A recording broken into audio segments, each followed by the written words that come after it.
Sir మీరు చాలా విషయాల్లో తగ్గితే తప్పేంటి అన్నట్టుగానే ముందుకెళ్తారు చాలా విషయాలు. కానీ అది మీ అభిమానులకు కావచ్చు, చాలామంది మీ సన్నిహితులకు కావచ్చు, చిరంజీవి గారు తగ్గడం ఏంటి అన్న ఇది ఉంటుంది. చాలామంది చాలా బహిర్గతంగా చాలా చెప్పారు. ఈ విషయంలో మీ స్టెప్ ఇప్పుడు ఇక్కడి నుంచి నెమ్మదిగా స్టార్ట్ అవుతున్నాయి. ఇది ఇంట్రెస్టింగ్ క్వశ్చన్. ఇందాక దాకా ఏదో మీకు తెలియ కొత్త విషయాలు ఏం కాదు. ఇది ఇప్పుడు ఇక్కడి నుంచి వస్తాయి, ఇందులో పాయింట్లు దొరుకుతాయి, ఇది ఎలా పికప్ చేసి మనం థంబ్నెయిల్స్ పెట్టి చేద్దాం అనేది. Very good. ఓకే, లేదులేండి, కానీ దేనికి ఏం ఆగేది లేదు. Anything welcome. చెప్పండి. సో మీరు కంక్లూడ్ చేయండి. దాని నుంచి మీరు అంత మెగాస్టార్ స్థాయిలో ఉన్నవాళ్ళు, మీరు ఒక అడుగు కిందకి దిగవలసిన అవసరం ఉందంటారా? అంటే వాళ్ళు అభిమానులకు తగ్గ సమాధానం. ఇది అడుగు కిందకి తగ్గటం అని అని అని అని కాదండి. ఎనీథింగ్ సంయమనం పాటించడం అనేది వస్తుంది.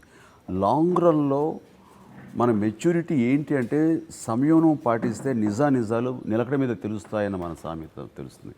మనం తప్పు చెయ్యం, చేస్తే వెంటనే పొరపాడైపోయింది అని ఒప్పుకునే మనస్తత్వం ఉన్నవాడు, అవతల వాళ్ళు నీ తప్పు లేకుండా ఏదైనా ఒక మాట అంటే, నీ మీద అభియోగాలు చేస్తే నువ్వు వెంటనే దాన్ని సమర్థించేలాగా నువ్వు వెంటనే దాన్ని ఢీకొనాల్సిన అవసరం లేదు.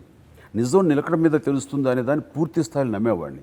అలాగే నమ్మాను కాబట్టే నేను పొలిటికల్గా ఉన్నప్పుడు కానీ పాలిటిక్స్కి వెళ్తాను అన్న వాళ్ళకి అనిపించే సందర్భంలో కూడా నా బ్లడ్ బ్యాంక్ మీద కానీ, నా వ్యక్తిగత జీవితం కానీ, ఇంకోటి కానీ, ఈ సంబంధించి ఏదో ల్యాండ్ గ్రాబర్ అని కానీ ఇవన్నీ అన్నప్పుడు ఏది నిజం కాదు అన్నప్పుడు ఎందుకు ఉలిక్కిపడాలి? కాబట్టి తెలుస్తుంది అనుకుంటే అలాంటి చేసిన వాళ్ళే నెమ్మదిగా వాళ్ళ తప్పులు తెలుసుకున్నారు.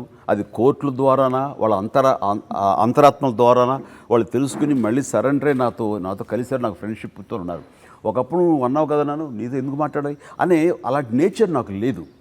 ఎందుకంటే నా ప్రధానమైన లైఫ్లో నా ఫిలాసఫీ ఏంటంటే, ఎంత ఎక్కువ మందిని, అంటే ఒక మాటకి చెప్పాలంటే బ్యాంకులో నా బ్యాలెన్స్ ఎంత, ఒకటి పక్కన ఎన్ని సున్నాలు చేర్చుకుంటూ వెళ్ళాను అని కాదు, ఈ హృదయానికి ఎన్ని మనసులు నేను దరి చేర్చుకున్నాను అన్నదే నా ప్రధానం. కాబట్టి ఇలాంటి దాంట్లో నన్ను ఎద్దేవా చేసిన వాళ్ళు కూడా వాళ్ళు రియలైజ్ అయ్యి మళ్ళీ ఒకప్పుడు నా దగ్గరికి వస్తే వాళ్ళని ఆలింగనం చేసుకోవటం ఒకటే నాకు తెలిసిన ఒక ఫిలాసఫీ. దానివల్ల ఈ రోజు నేను చెప్పాలంటే నేను ఎక్కువ మందిని మనసును గెలుచుకున్న వాళ్ళే ఉన్నాను. అలాంటి తప్పు చేయను అన్న గట్ ఫీలింగ్ ఉన్న నాకు ఎవరు ఎట్లా మాట్లాడినా సరే అది వాళ్ళ తప్పే అవుతుంది. ఫైనల్గా నా తప్పు కాదు. నా తప్పు ఉంటే కనుక అందరికంటే ముందు నేను వెళ్తానండి.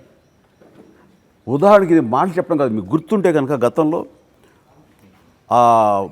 నేను పాలిటిక్స్కి వెళ్తానని అనగానే నా మీద కామెంట్ చేసినటువంటి ఒక అతను మళ్ళీ తిరిగి ఇక్కడికి వచ్చి ఇక్కడ రాగానే అతను రాళ్ళు ఇస్తారు, బండి మీద రాళ్ళు ఇసిరితే అది తెలిసి ఎర్లీ మార్నింగ్ వాళ్ళ ఇంటికి వెళ్ళి కూర్చున్నాను. ఆ ఇంట్లో వాళ్ళు లేరు. వాళ్ళు నా తప్పు లేదు ఇందులో, వాళ్ళు ఎందుకు చేశారు, ఖచ్చితంగా నేను దీన్ని సమర్థించను అని అనుకోవటం కాదు, అనటం కాదు, నేను వెళ్ళిపోతాను అక్కడికి.